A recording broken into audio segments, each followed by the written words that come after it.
ਜੀ ਸਲਾਰੀ ਸਲਾਰੀ ਮਾਰਦੀ ਲੋ ਹੁਣ ਇਹਨੂੰ ਸ਼ਾਕੇ ਦੇ ਘਰ ਵਾਲੀ ਪੱਠੀ ਸ਼ਾਕੇ ਭਾਈ ਦੇ ਬਹਿਓ ਥੱਲੇ ਬਹਿਓ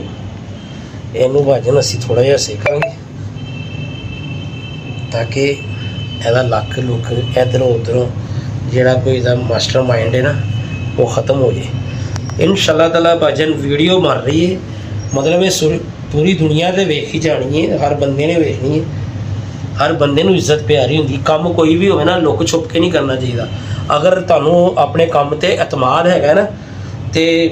वो फिर तुहानूं टेंशन कोई नहीं होंदी मदारी हुंदा है ना वो 50 बंदियां दे सामने सारियां दी जेबां चों पैसे कढा लैंदा है सिर्फ अपनी फनकारी दे सिर ते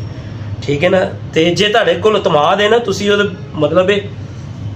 दवो तुसीं दुनिया नूं हो ऐ वेखो जी उड़ रहे ने गुलफाम भाई दसो जरा माशाल्लाह किन्ने बजे तक बह रहे ने कबूतर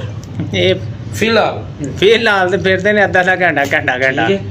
भाजन ऐ सीन है एक घंटा फिरदे ने भाई जी ते बाकी अल्लाह खैर करे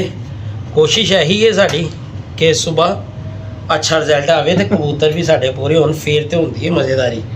ते मतलब जे ते आ था करना है ते फिर ते जिन्नू मर्जी फड़ा दियो हां ठीक है जे ना कोई चारा चलिया अच्छा भाजन एक तुहानू मैं होर बड़ी पॉइंट की गल दसनी जे इधर जरा फोकस पूरा आना चाहिए काम भाजन ਇਹ ਜਿਹੜਾ ਸੀਨ ਹੈ ਨਾ ਇਹ ਵਾਲਾ ਤੁਸੀਂ ਜਦੋਂ ਸੇਕਣਾ ਹੈ ਨਾ ਤੇ ਇਹ ਕੰਡ ਸੇਕਣੀ ਹੈ ਪੋਟੇ ਵੱਲ ਨਹੀਂ ਤੁਸੀਂ ਆਣਾ ਪੋਟ ਨਹੀਂ ਤੁਸੀਂ ਗਰਮ ਕਰ ਦੇਣਾ ਉਹਦਾ ਠੀਕ ਹੈ ਤੇ ਜਿਵੇਂ ਜਿਵੇਂ ਸੇਕਦੇ ਜਾਓ ਕਬੂਤਰ ਤੁਹਾਡਾ ਹੱਥ 'ਚ ਹੀ ਆਪਣੀ ਦੁਮ ਸ਼ੁਮ ਹਰ ਸ਼ੈ ਲਵੇਟ ਲਵੇ ਤੇ ਸਮਝ ਲਓ ਤੁਹਾਡਾ ਕਬੂਤਰ ਤਿਆਰ ਹੈ ਇਹ ਕਬੂਤਰ ਥਿਲਲੇ ਨੇ ਨਹੀਂ ਤੇ 2-4 ਗੱਡੀਆਂ ਹੀ ਅਸੀਂ ਲਾਈ ਦੀਆਂ ਜ਼ਿਆਦਾ ਨਹੀਂ ठीक है बाकी अल्लाह खैर करे सीखण वास्ते ही होंदा है सारा कुछ मैं अगे कहा कईयां ने फतवे लाने ने ते कईयां ने मज़े लैने ने ते कईयां ने सीखना है ठीक है एन जी है उस्ताद सही कह रहे हो ते बाकी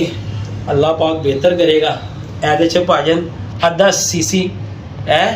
कोक हाँ जी ते 5 सीसी ए वाला पानी दूध सोडा और कोक हाँ जी मिक्स दूध सोडा ते कोक है उस्ताद ने तैयार किया है माशाल्लाह जनाब गल भला की है जे कबूतर साढ़े मतलब कोई 4-4 5-5 घंटे अपनी मर्जी नाल कर रहे होंदे ना फिर तुहानूं होर ही निज़ाम दिखाना सी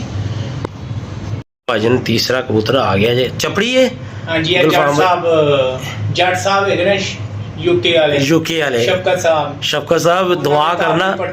हाँ जी उन्हां दे जोड़े दी पट्ठी है ठीक दुआ करना ए लो उस्ताद जी हुण उस्ताद जी सेकन गया मादी उस्ताद जी अपना दिखाओ जलवा क्या बात है उस्ताद जी क्या बात है